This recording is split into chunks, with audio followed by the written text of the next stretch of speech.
ICC പുരസ്കാരത്തിൽ റെക്കോർഡിട്ട് Indian test നായകൻ ശുഭ്മാൻ ഗിൽ ജൂലൈയിൽ മികച്ച താരമായി തെരഞ്ഞെടുക്കപ്പെട്ടതോടെ 4ാമത്തെ പ്ലെയർ ഓഫ് ദ മന്ത് പുരസ്കാരമാണ് ഗിൽ സ്വന്തമാക്കുന്നത്. മനീഷ് ഐഷ മാത്യു ചേരുന്നു സ്പോർട്സ് ഡെസ്കിൽ നിന്ന്. മനീഷ്, വളരെ ആവേശകരമായ ഒരു പോരാട്ടമായിരുന്നു നമ്മൾ ഇംഗ്ലണ്ടിൽ കണ്ടത്. എന്തായാലും ആ പോരാട്ടത്തിന് അർഹിച്ച അംഗീകാരം തേടിയെത്തിയിരിക്കുന്നു ശുഭ്മാൻ ഗില്ലിനെ.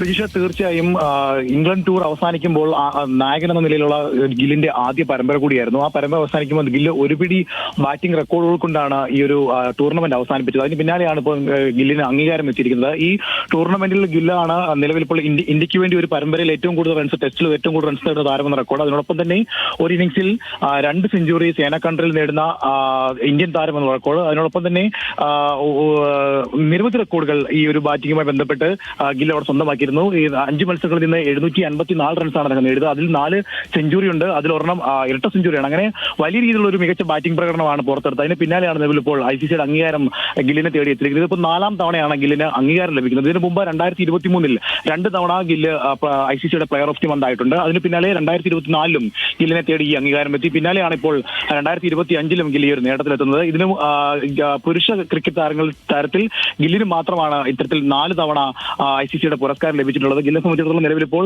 ഏകദിന ക്രിക്കറ്റിൽ 1ാം റാങ്കിങ്ങിലാണ് ഗില്ല് ഉള്ളത് ബാറ്റിംഗിൽ. അതിനോടൊപ്പം തന്നെ ടെസ്റ്റിലും ആദ്യ 15-ൽ തന്നെ ഉണ്ട് ഗില്ല് എന്നുള്ളതാണ്.